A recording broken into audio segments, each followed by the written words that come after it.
Order!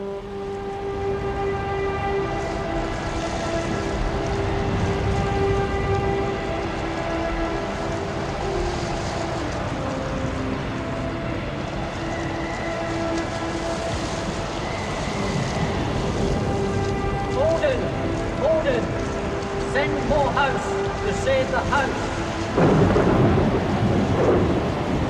Come on, the house!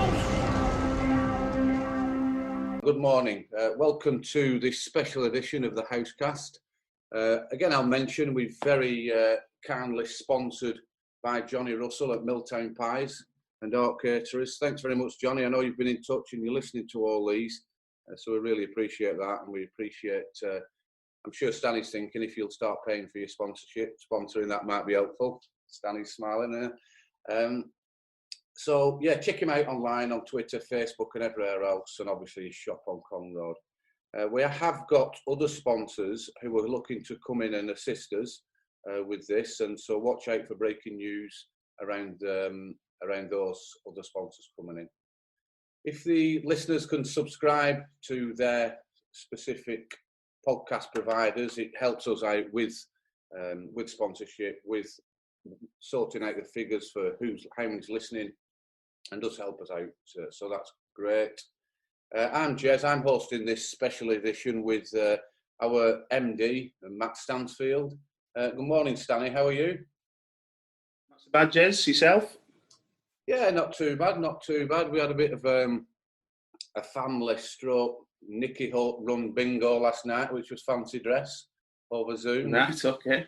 Which was entertaining, as you can imagine. Went on probably a little bit too long, yeah, but we're good. How are you going on with your two twins back at home, Stanley? You and three girls locked in. There aren't three girls here anymore. And there's a lot of loose soil on the patio out the back. Not saying it's not going well, but no. To be fair, they've been very good. They've got each other to bounce off, so they do keep each other entertained when they're not falling out and fighting with each other. But on the whole, I can't grumble. I don't think they've been good. Oh, that's good. That's good, Stanley. Also on this, to assist me hosting it, we've got one of our resident presenters, Gary Morehouse. Morning, Gaz. How's it going up or down there still? Morning, Jez. Yeah, all going well. Whitish day yesterday. Weather's great.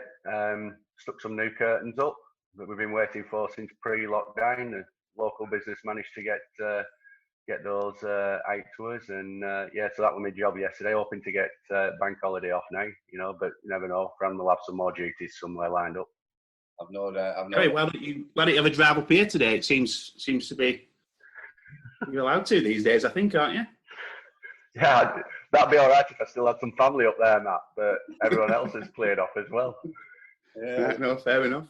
Great, that's Gary. Is that an indoor chimney that I can see behind you, Gary, for a log burner? It is, yeah.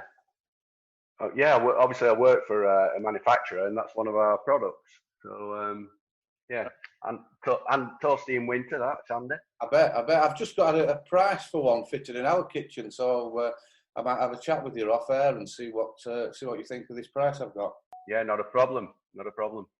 Anyway, enough of foreigners and small talk. Stanley, you've requested to come on the podcast really to give everyone an update around the club, where we're at, where we're going with it, etc. People who are listening, we've got so many listeners, we're up to like almost 500 listeners a show now, Stanley, and it is increasing. So just, me and you have known each other for absolute donkey's years. You're quite a bit younger than me, but I think it's worth just going through a little bit of your history at the club. You're obviously the younger brother of Paul Stansfield, who we've had on. Just give us a bit of a history about, what your early memories at the club and how old you were, etc., if you don't mind, Matt. Yeah, no problem. My history's not dissimilar to Paul's in that it was my granddad who first got me down the club back in the early 80s. Sort of watching first 11 games. I think the first players that I really remember are Stan, Iggy were sort of the stars of the show back then. Alan Alding, another one, Phil Astin. They're the first players that I sort of really remember as a kid watching, and then I'm sort of watching. Went into running the score box, doing the tins on the score box. Yeah. And sort of playing a bit of junior cricket. Got in the under 13s when I was sort of 11, 12. Actually made my third team debut probably around the same time as I made my under 13s debut, on the basis that one bank holiday Monday we had no players. Al Paul was called in. Blez and Matt played in that game as third team. It was actually quite a funny game because I think I seem to recall that we were playing Rishton, and Rishton scored about 170. Right. And we batted second chasing, and we literally, the team we had out was as scratch can be. Like I say, I was about 11. A player who played a lot of games for Rishton, actually, called Johnny Dobson. I think I recall him getting 8 for, and I don't think he was known as a bowler. But he got about 8 for, and then we actually knocked them off. But Blez got 96 or 90 odd not out. Your Matt got 70 not out. The rest were extras, and I think we were 8 down at the point that we knocked them off. So no one else in the team scored a run other than Matt and Blez, really. About 11 then, Stanley. Yeah, and then obviously I didn't play. I only played that game in the third team because they literally had nobody to. It was pick me or get a fine type thing. And then played in the under 13s. Reg Wardle was the coach back then, similar to Al Paul. Now I don't know if I think I told you the other week. Reg contacted me out of the blue the other week. 86-year-old, and honestly, it was remarkable talking to him. He remembered all the names, all the people, all the characters. He remembered quirks in the way people played. For example, Joe Beneducci. He told a story about Joe Beneducci not being the most technically gifted, right? But being able to stick in and sort of hang around, if you will. So it was really interesting to hear from Reg. And like I say, just completely out of the blue. I was sat at work, and obviously, from a work point of view, I get phone calls from different numbers all the time. So I just picked up the phone. Old voice comes on. Hey, is that Matthew? Yeah, it's Reg Wardle. Jesus. Correct. So really, it was great to speak to him. And like I say, absolutely sharp as a tack. Where is he standing now? Where is he living?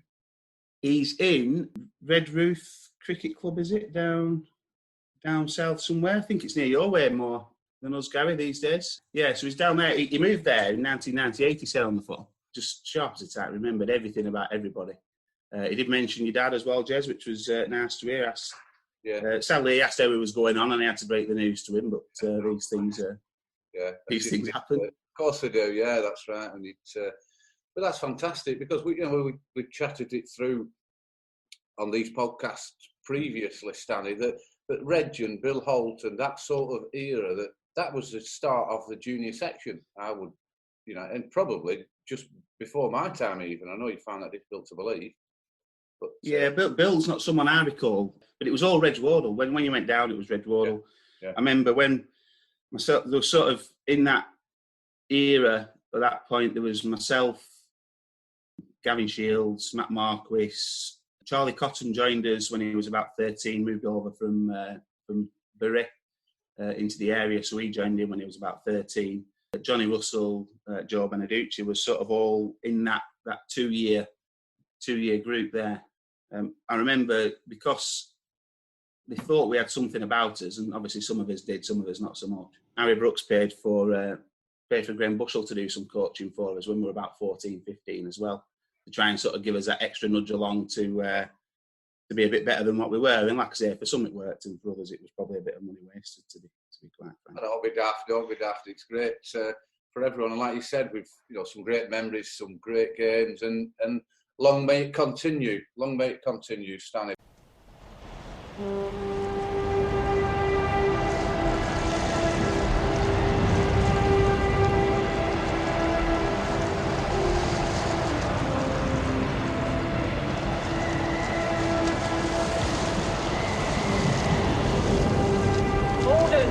Gordon, send Morehouse to save the house. Come on, the house! So that really brings us on to why you've requested to come on the show. You mentioned that you want to get out to the spectators and the fans and the the members about what state of play is at the club. So go on, feel free to let us know, in these very difficult times, what's going on at the cricket club. Yeah, obviously, it couldn't, things as far as timing and what have you for a cricket club couldn't have been worse, could it? The government called the lockdown literally 2 to 3 weeks before the season's about to start. Every club, I know I've spoken to chairman of various other clubs, all in a similar position insofar as you've already engaged your pro, you've spent all your money prepping for the season, things like all your wicket repairs, all the things that cost all the money over the winter have been spent. Yeah. And then the point where you've got a chance of recouping a little bit of that, unfortunately, for reasons outside of everyone's control, the plug gets pulled. So it's a difficult time for every cricket club, and it's going to be interesting to see how it pans out beyond this. From our sort of individual point of view, if we look at it as far as income's concerned, our only guaranteed income at the moment is the 100 club money that you kindly facilitate for us, Jez, and thank you for that. Yeah, but that is literally the only income against a list of sort of outgoings that have to continue. So utility bills, groundsman's salary, although the groundsman's hours have been vastly reduced, we need to pay to keep the upkeep.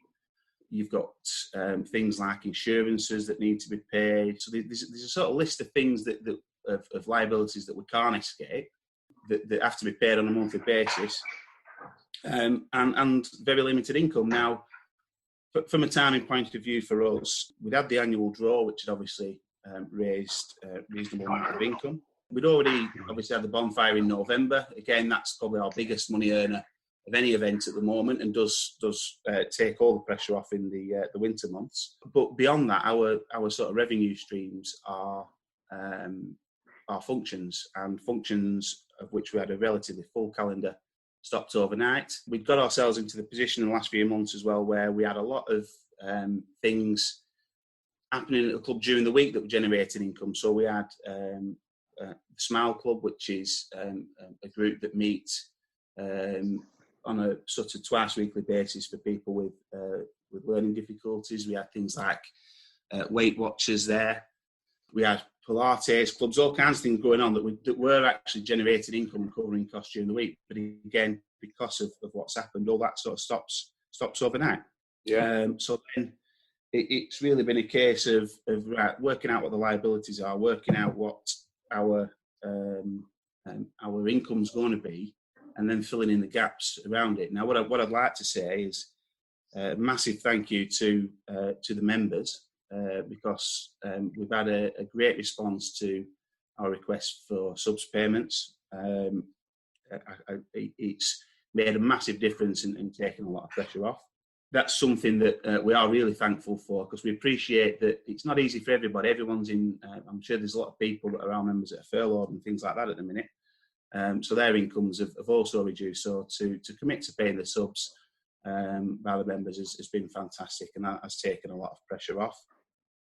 One other thing, sorry, that I should have mentioned that fell by the wayside was the Beer and Gin Festival. Adam, Frank and Tony in particular have done a massive amount of work to get the Beer and Gin Festival going, and we look like we're heading towards a bumper sellout weekend over the Easter weekend. And again, sadly, what would have been probably a second bonfire type event for us, plug unfortunately had to be pulled. So that's sort of where we're at the minute as far as our own income's concerned, and where we see ourselves as things stand. The optimism in your voice is really refreshing, Stanley. It's really good that the 100 Club, the Lowerhouse draw is assisting and keeping the club going, which is fantastic, and it's easy to do. And there's so many members in it, and no one complains. It's a really, really easy way of generating some cash to keep the club going. Which, if anyone wants to join who's not already in, then just give us a shout on Twitter. Or contact any of the committee or the players, and they'll get in touch with me and we can sort that. And then the other thing, Stanley, is the members that are actually paying the subs just to keep it going. That is fantastic, and it just shows what the club's about. I'm sure it's happening at other clubs, but it is. it's fantastic to hear. Is that's really good. As a club, Frank does a fantastic job organising the membership and the annual draw as well. To be honest, he does a sort of a fantastic job organising and mobilising the membership for us. He's done that this year. I think probably the position right at the minute is that as a club, I think we've got the biggest membership in the league. But as it stands, I think we've probably had 2/3 of sub-payments made, roughly, which when you consider that there's a likelihood that a lot of those people aren't going to get to see any cricket this year, or a possibility, should I say, that they're not going to get to see any cricket. I think that's testament to the membership that we've got, just how supportive they are to us as a club. Yeah, it's fantastic that. Gary, you're miles away. I know you're a member of the draw and you're a member of the club, etc. Have you any observations from your end? You're doing this in your own time as well. You've got your own business and your family and everything else going on. So all credit to yourself and the people on the committee that are trying to work all this out.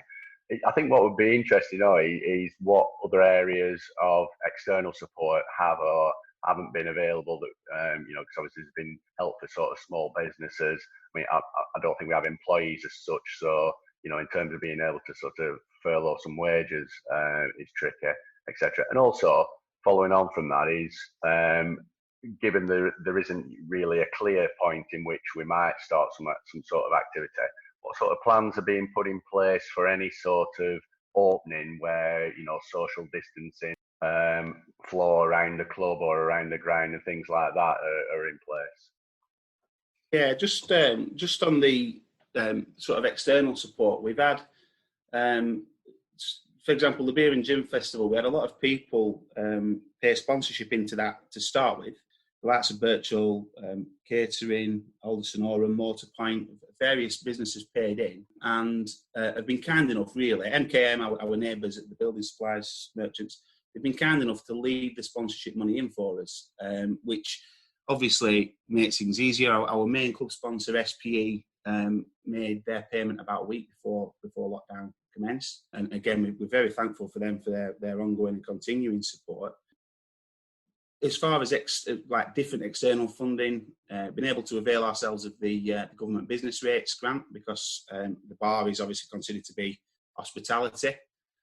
So we've been able to secure that money, and equally we've been successful in applying for Sport England Community Emergency Fund. We've not had that money in the bank just yet, but that we've had confirmation that our application's been accepted and we'll receive the money within 28 days. So we've been able to, what I would consider myself, secure the sort of immediate future. And I'm sort of confident that even if the ball's not bowled this year, we've enough to see ourselves through to sort of this point next year. Now, you've touched on the future there, Gary. My biggest concern, to be honest, is what they keep going on the news about this, the new normal, don't they? And I think my biggest concern is what does that new normal look like for a business like the cricket club? Because we do rely on private functions to generate income. Beer is what fills our bank accounts up. Selling beer fills the bank on a weekly, monthly basis, and it's what allows us to do all the various things that we do with the coaching, with Stan, etc. Now I know that we've got a number of functions booked in, private functions booked in beyond when they're sort of anticipating that certain lockdown measures might be lifted. And again, testament to Stan and Rusty for keeping that going at the moment, in that they're having to, obviously, functions that are falling by the wayside week on week. So we're doing a month by month at the moment. So when we get to the start of May, we start cancelling all the functions in June and so on. So Rusty and Stan are driving around paying money back to people that paid deposits and all those kind of things. So again, testament to them for doing that. But yeah, it's just we've got enough income to see us through. I just do worry whether in the future functions are going to be as popular as what they were pre-lockdown. Are people going to change the way that they go about social activities? Will it be a benefit to us having all that outside space? Will that be something that people see as a great way of getting together without the risks associated with being locked up in a tiny pub? I don't know, and I don't think anybody knows, which is what makes it sort of difficult to plan for, to be honest. Yeah, I mean, I do. I've not thought of it like that, Stanley. I like to think I'm involved and I help where I can at the club. But what you're alluding to there is probably what all corporate businesses and who there's no cricket, that they're going to have to come up with these sort of plans, aren't they? As well, it really is an unknown situation that no one's ever been in. Yeah, the government, the support from the government for businesses is, as in my opinion, obviously the cricket club and businesses I'm involved in myself, has been excellent. My business relies on cars crashing into each other, and there's no cars on the road to crash into each other at the moment. So, so we're quiet. I think the government support's been great, but I do think that a lot of it is aimed at trying to stop the bigger problems that probably come post lockdown, and we all have to wait and see, don't we? Because I don't think that anybody knows exactly what's going to happen in the future yet. Yeah, it is. It's let's hope that by getting this out there, a little bit selfishly for the cricket club, let's hope that by getting this out to all the fans and all the spectators, when things start to ease a little bit, people understand that and understand that there's going to be different ways of working and different measures at the club and how you get your back, how you play cricket. It's just the actual physically the players being in the dressing room together. That's something that we'll obviously need considering as well. So.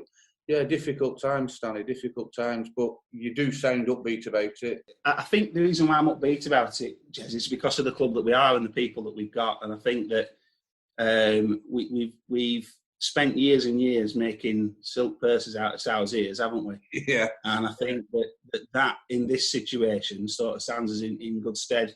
There's not many clubs being in the position that we've been in and rebuilt and got back to where we are. I was listening to one of the other podcasts from one of the other clubs the other day, and one of them mentioned about how Lowerhouse, for example, a 2020 night at Lowerhouse is a fixture that every cricketer wants to play in. Now, it's great to hear things like that, and it's great to sort of appreciate that all these other clubs see what we do, appreciate it really, and when they get the chance to come and join in one of them, and there's 1,000 people there watching, they absolutely love it themselves. Yeah. But again, that's testament to the hard work of the people there behind the scenes, making everything tick over on a day-to-day basis.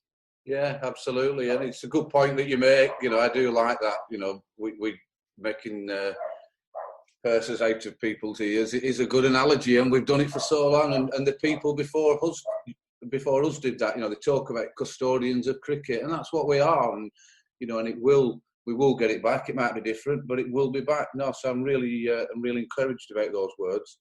Just on the silk purse out of sow's ears thing, I mentioned at the start I used to, obviously my granddad was how I first came down to the club. And one of the things that we used to do was in the school holidays, when it was my granddad's time to look after us, he'd take us down to the club during the week, and there'd be little bits of jobs. He'd be mending the tins, he'd be doing all kinds of little bits of things. But you always had, Jack Hayes was there all the time. Joe Waterworth was there all the time.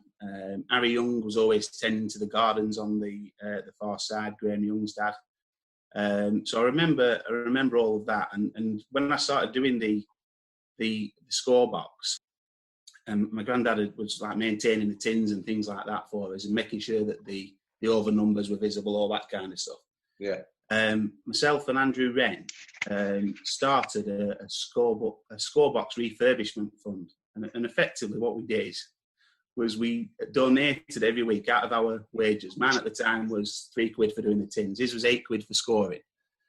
We donated, say, 50p out of that money back towards making improvements in the scorebox, and we bought a tin of paint and 1 or 2 other bits with it, and spent one day in the summer holidays painting. But I don't know if you remember, Jez, they used to do in the clubhouse occasionally like junk auctions. Do you remember those? I do, yeah. Yeah. And do you remember them, Gary? I can't remember whether it was, I think either Clifford or Steve Krupinski, somebody was auction master on this particular night. And one of the items that was in the auction was an old wall clock. And we thought that'd be absolutely perfect. Back wall in the score box. Every score box needs a clock because you've got to write the times in the scorebook, etc. So we had our little fund that we collected, the scorebox refurbishment fund, and we sat down at the back of the room ready for the auction. And we started auctioning all the items, and it got to this clock. And Clifford or Steve Krupinski said, right, I'll start the bidding at 4 pence. So someone at the front puts their hands up, 4 pence, 8 pence, 12 pence. Andrew Wren sticks his hand up at the back of the room and says, £2.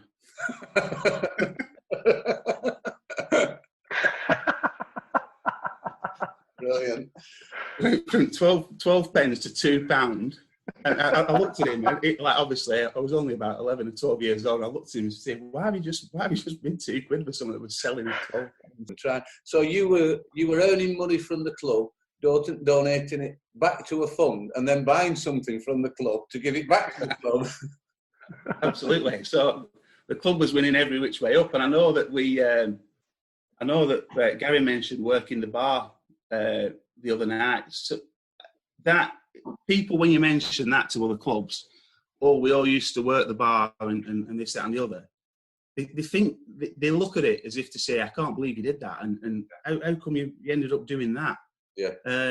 But I don't know about you two, but I thought it was great fun at times. We had some absolute riots on those nights working the club. I remember doing one where it was a Padiham do, and all the pumps broke. Within half an hour, the pump system just completely, that distribution thing went down. So we had to sell 2 bottles at the same price as a pint. And the morning after turns up to the game. So leaves the club at 1 o'clock. Managed to avert a riot of all the Padiham. turns up at the game the day after and gets a bollocking off Rusty because 2 bottles sells for £4 and a pint's £2. So you got bollocked for using your initiative. We had a room full of thirsty Paddy, and there's something I had to give somewhere.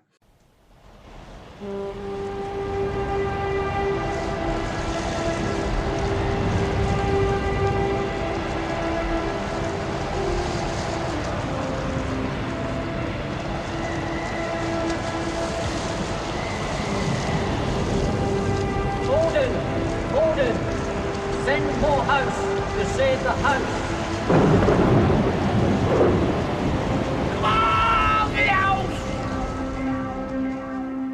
I think it's a great story, that, Stanley. That really speaks a lot about you and, you know, the way the club is run. And, you know, like you said, we've been through some times before.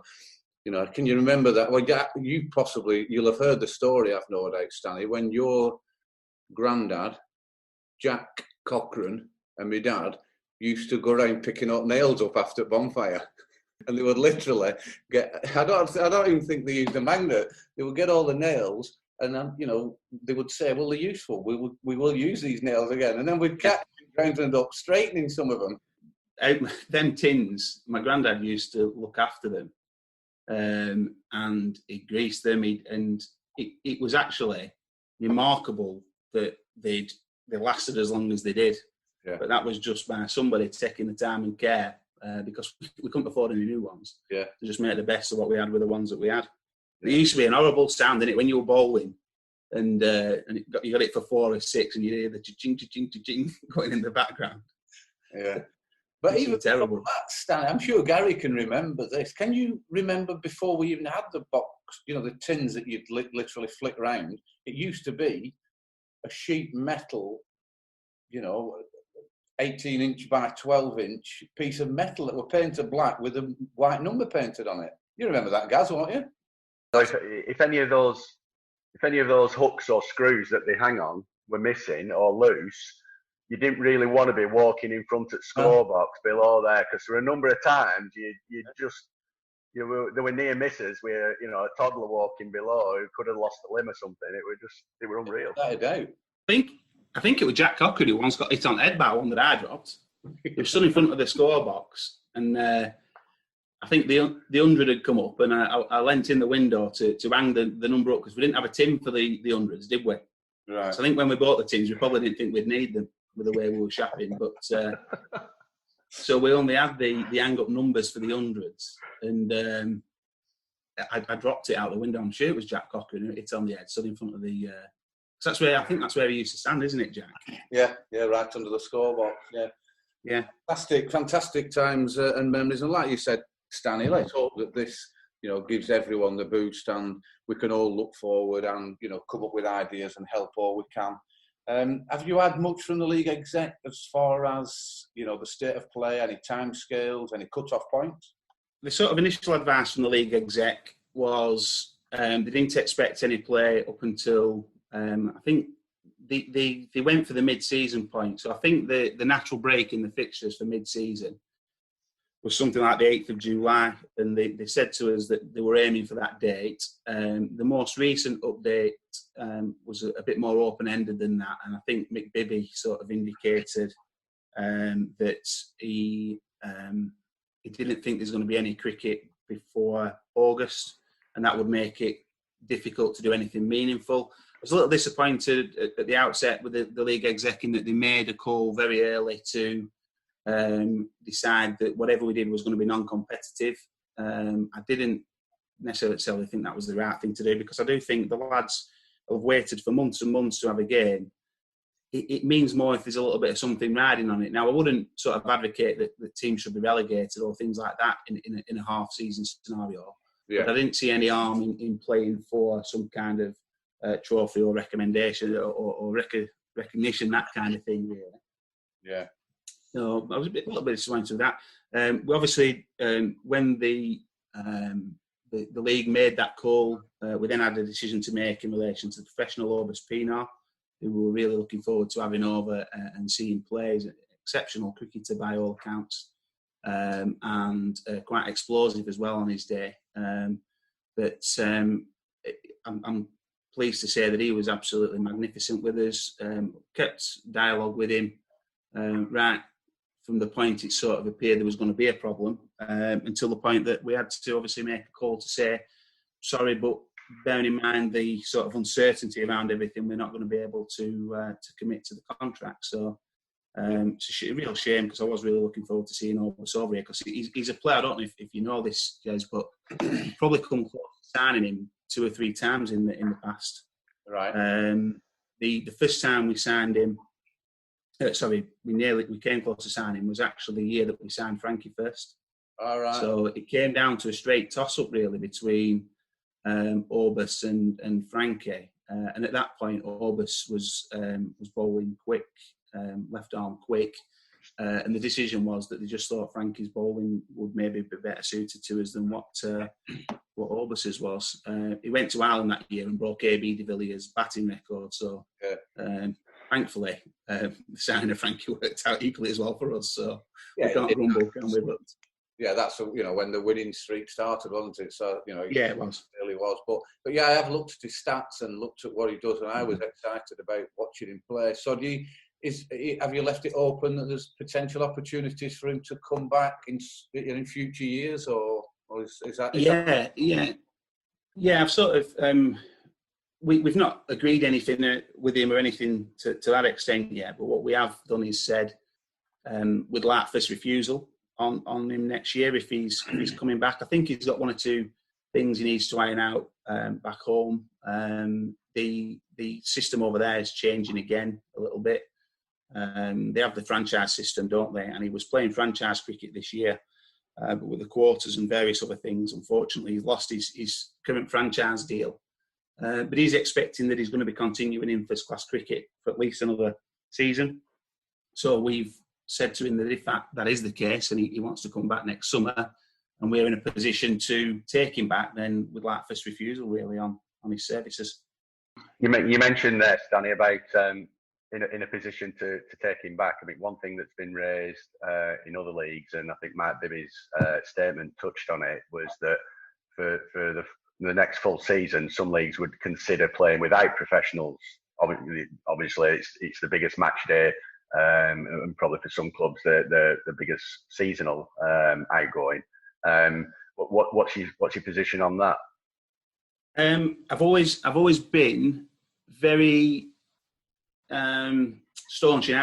We've got to protect the pro thing, and for me, the longer we can keep with pros, and the longer we can continue to engage pros within our clubs within the league, we absolutely have to. And I would understand if clubs were reluctant in the current environment, but at the same time, if there is a way of making it happen to keep pros in the league, I think we've really got to, because I think once we dispense of that, I think we are opening ourselves wide up to the paid amateur thing and what have you. And I think that the only thing that will benefit is the real wealthy clubs. And whilst we're not a wealthy club, we're not a skint club either, so to speak. But I do think that we're one of the clubs that will be really threatened by the introduction of paid amateurs, on the basis that we put so much effort and money into producing cricketers. It would be really disappointing if all that time and effort was basically spent, and ultimately when these lads get to 16, 17, 18, somebody comes along with 40, 50 quid a game and they disappear down that route, because we're not in a position to compete with that. So I'm a big believer that we've got to keep the pros, on the basis that I think it protects clubs against what I would think is a worse situation of paid amateurs, because I think once that gets into the league, there's no way back, I don't think. Yeah, I agree with that, Stanley. I agree with everything you've said. It's a different type of game once you start getting, let's call them journeymen, who travel from club to club. They don't care about the club, and it's everything that we aren't, in my view. I don't follow sort of semi-professional football so much, but when you used to, when the Telegraph, Lancashire Telegraph used to be really good at the cricket coverage, when you used to have the Monday night sort of coverage of what had happened in the league over the weekend. I remember picking the paper up, and you'd have, say, such and such managers moving from Padiham to Barnoldswick, and 8 of the players were going with him, weren't they? You'd think to yourself, well, it just doesn't seem, to me, I don't know, how do you build a club around that? Because I do think, Stan always goes on about this, and I think to some extent he's right. A lot of what is good about our league is the fact that a lot of the people watching work with the people that are playing games, or they see them in the Rose Grove, they see them around the place, don't they? Yeah. And it builds a bit more affinity than a lad who's just driven in from out of town or from the next town along just to pick up his money. Yeah, and that we called a community club, and that is exactly what you've just described. Exactly what you've just described there. So, just going back, I made a few notes there, Stanley. The Beer and Gin Festival, then, I remember that, and it was a fantastic weekend as well. The weather, wasn't it? I'm just looking, is that something you would look to resurrect, hopefully, all things being equal, even if there's no cricket towards the end of the summer? We discussed it tentatively on the basis that we didn't want to commit to anything around what might be the cricket calendar, and also around what other functions we may already have booked in. Also, we don't really want to encroach on any possibility that the bonfire may go ahead if that's possible. Who knows at this stage? But again, a massive earner for us. So we sort of, in our minds, decided that what we would do with the Beer and Gin Festival is just start again next year. When we get to Easter next year, look to have the exact same event pending for that weekend, and just hope that the weather is as kind to us next year as it was this year. I'm going to move on, Stanley, just to the podcast and your thoughts about the podcast and what's been said previously. Gary, is there anything from yourself around the serious stuff and about the future of the club before we move on? The guidance in terms of maintaining the grind, obviously being able to get up and running quickly. People might be thinking they want to come down and help out and can't. Or is there anything there that's worth mentioning about jobs around the grind that need doing? Yeah, absolutely. We do have our regular helpers that go down to see Stan. My mum has done a religious painting of every single bench on the ground again. just purely to get herself out of the house, to be honest with you. With people obviously come down and help cut the grass. And to be honest with you, we're able to do all of that with appropriate social distancing, applied stands organising all of that. So if anybody is at a loose end and wants to kill some time, I'm sure if you bob down during the week, stands around, he'll certainly find you something to do. And I don't, Gary, you won't have been obviously, but I know Jez has been down to the club. The place looks absolutely immaculate as well, doesn't it? It looks in fantastic nick. So it's a real shame, to be honest with you, that we're not going to get out there and play on it in the near future. This is another frustration, really. In the last sort of couple of years, we've spent a lot of money on the square and equipment for the ground and keeping the ground. We had some aeration thing done this year, which was meant to add more bounce into a little bit more bounce into the square, where they literally drill holes down into the ground and then fire air out at a lower level. So it all sounds a bit gimmicky to me, but apparently Stan says it works. So we spent a good few £100 getting that done on the main kits. Like I say, we've spent all the money on the lawnmowers and all the various kit that Stan's requested. And last year we had a massive commitment on the net lanes, where we did the renovation of them, which stood us to the tune of about 13 grand. So it's just the frustration, I think, at the minute is we've got all these facilities that to be quite frank, are being either not used or underused. I was pleased when the ECB issued the guidance about training and practice, and all that. A lot of the lads have been going down in pairs and doing a little net to keep their eye in line with the ECB guidelines and whatever. So it's good to see that that's happening, but it is a real shame when you look at the place that we're not out there playing on it at the moment. The podcasts, are they useful? Is it something that you've been getting into? Yeah, I think I've listened to every one so far. It was just the Macca one that I hadn't listened to until yesterday. I think they've been excellent, to be honest with you, Jez. I love the old stories. I love all the things that have been discussed and all the reminiscing. It amazes me sometimes the detail that people can remember about certain things, and equally sometimes the detail that people forget about a particular story, where you think to yourself, well, I remember that happening, and I remember this also happening around the same time. It's like a couple of examples that spring to mind. I was listening to Gary's the other day, and he mentioned the game at Enfield, where we won from nowhere that season, 95 season, wasn't it? Where I think, like Gary said, they needed something like 2 to win off the last over. We got 3 wickets in the last over, won by a run. Absolutely fantastic game. But one game that sticks in my memory that season was an old style Lowerhouse hammering, where we played away at Nelson, and I think it was a Saturday afternoon as well for some reason, and Nelson racked up 310, I think it was, something like that. So they smashed 310. We chased those Skidoo in. A fella called Tipu Khan or something like that. I can't remember. He kept smacking the ball into the bowling green. So real bad day. Been pummeled all over the park. And if you remember back then, Nelson was one of the only grounds that had like a tannoy system.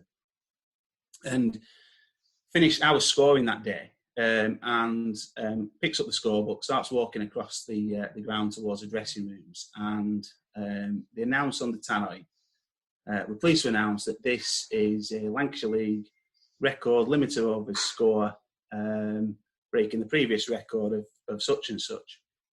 So I'm stood with the scorer for Nelson. I said, that's not right. Rottenstall smacked 319 against us last year. Michael Bevan smashed us all over last year. So I tells the Nelson scorer. He then goes up onto the balcony where the tannoy bloke is, tells him. So the tannoy bloke issues a retraction in which he references the fact that it's wrong. Lowerhouse's scorers just told us that they got it for 319 last year at Rottenstall. So obviously all the people, it was red hot day as well. All the people on the ground then start laughing.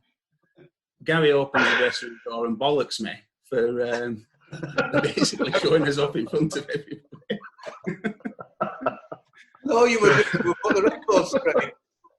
Yeah, I was just I didn't want everyone to go on thinking they'd witnessed a record, but I remember that really well. That is interesting. So Gary, you know what, with Stan and Gary's banter that they have over that period of time with Van Moorhausen, so we'll have to get Stan involved. The skipper even bollocked the young scorer. Scorer for telling him that he won a record.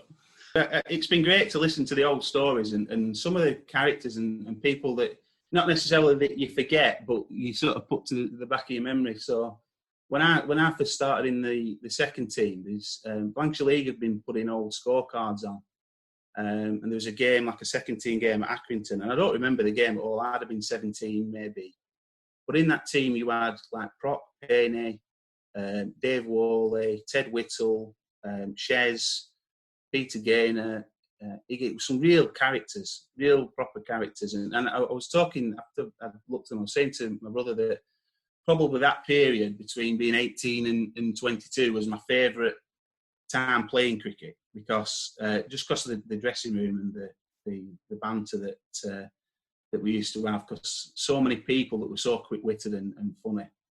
That could really like turn a story within seconds into something that was absolutely hilarious. Yeah, the great times. And like you said, the dressing room is probably the place that we all miss the most, you know, as opposed to the actual playing. Well, I remember one story that really sticks in my mind. It's Nelson again, actually. And it was Iggy. And I implore you to get Iggy on this podcast, because he's one of my favourite storytellers of all time. Is Iggy.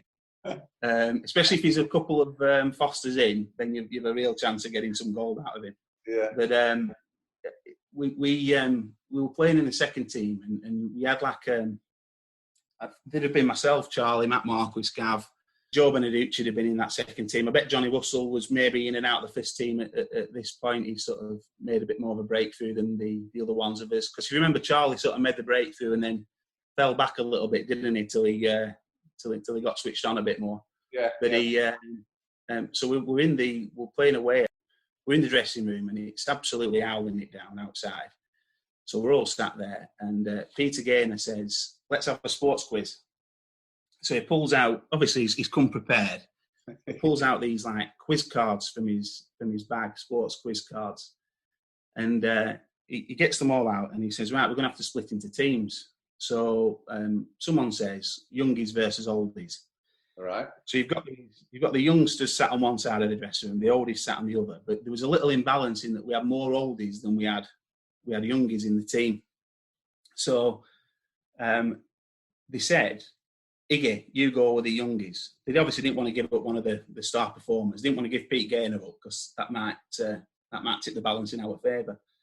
So they give us Iggy. Iggy comes and sits on our side of the dressing room, and this quiz is going on for 20 minutes or so, and it's quite tight. And Iggy, it gets to like a bit of a tie-break situation, and Pete Gaynor reads a question out, and he says, "Question is, it's bowls." So straight away our hearts sink on the youngsters' side. What do we know about bowls? So he says, the question is, who was the World Bowls champion in 1996? So we're all sat there with absolutely no idea. Iggy says, let me think. Iggy goes, I'll guess at David Goulet. So there's a hushed silence, and Pete Gaynor says, "That's correct." So we've won the tiebreaker. So we all start jumping up and down and diving on Iggy as like the star of the day. Iggy pops his head out of this melee where we're all diving on him and says, "Thank for that. My next guest was Sir Francis Drake."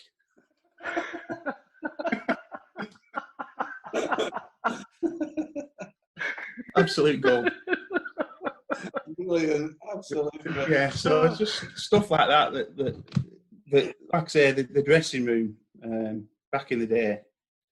Yeah, brilliant. And that's, you know, it's like we've said all along, they're the things, you know, a horrendous situation like this, you know, let's try and make the most of it, and let's get these stories out. We definitely look to get Higgy on. I need to explore that. Yeah, I'm not convinced they'll be able to work Zoom. That might be your biggest problem with Higgy. It might have to be a post-lockdown socially distanced session with him. But how you social distance from Higgy with all his fidgeting and sticking his elbows out all the time? You've no chance, have you? No. But, Stan's got his head around how to work the Zoom now quite well. So I just wondered if there's anything we could do there with them two sat on a bench somewhere outside. But, yeah. The other one as well that I mentioned to you separately, Lofty. You've probably no chance with Zoom with Lofty, but he tells all the stories about like the Colin Milburn era and all of them. Yeah. All the pros and things like that back then. And this is the famous story where I'll not tell it because I can't do it justice in the way where they take the wrong car to the away game and stuff like that. And there's all kinds of stuff that really I'd love to hear from them. But no, as far as the podcasts are concerned and the stuff that's been done so far, I think it's been excellent. And there's some other good content from other places in the league as well. Our friends at Burnley have done some decent stuff as well, haven't they? To be fair to them, begrudgingly give them credit, but they've done some decent stuff as well. So yeah, no, it is. It keeps everything going. I don't think mine and Stanny's paths crossed too many times cricketing wise. I think we played a few second team games. I think I remember you turning up once in the second team, Gaz, when you were sort of in and out of when you sort of played a few games out of the first team, and I remember you turned up. I think it was home against somebody. I remember Ted Whittle used to turn up regularly. He once turned up at Bakewell, and we literally had to carry him up the drive to get him to the dressing rooms. He was that drunk from his night out before, and he got 136 not out, battered the full innings. Yeah, Ted Whittle. See, that's another one, Stanley. What a great lad he is. What a great cricketer.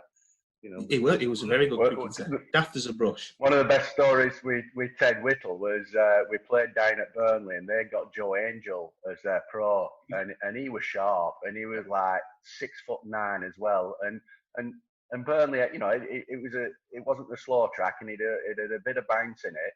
So nobody were looking really forward to that game, I'll tell you. And Ted opened batting and he hung around and everyone's getting pinged and Ted were getting pinged on arm and helmet and hands and his toes and all sorts. And he hung around. He probably didn't get so many, but he showed a lot of grit and a lot of determination, a lot of bravery. Traipses off, comes up the terraces there, and one youngster who were watching, I think, or a supporter or somebody said, so is he quick, Ted? Joe Angel, Ted? How quick is he? And Ted just turned around and, didn't even look at him, just as he's walking past, said, I couldn't tell you because of tears in my eyes. I couldn't see it. Yeah. Because he backed blue, didn't he? Yeah. Oh, Gav tells a good one in second team. Him and Ted opened batting at home in second team. And we're playing Aslington. And they had a bit of an old concrete second team back then, did Aslington. And I think it was Patrick Lord was opening the bowling. They're walking out to bat, and Ted says to Gav, played lots of cricket against Patrick. He bowls a good Yorker first up. So Ted takes strike. Patrick runs into bowl. Yorker absolutely cleans Ted up. Ball ends up. So he's warned Gav about this Yorker. Gets absolutely cleaned up by it. First ball of the innings. Turns around, looks at his stumps, walks past Gav and says, told you. Carries on his way off. Yeah, fantastic. Thanks very much for coming on, Stanley. Let's all be as optimistic as Matt is for the future of the club and the future of cricket in general, local cricket, and all the best. Thanks very much, everyone.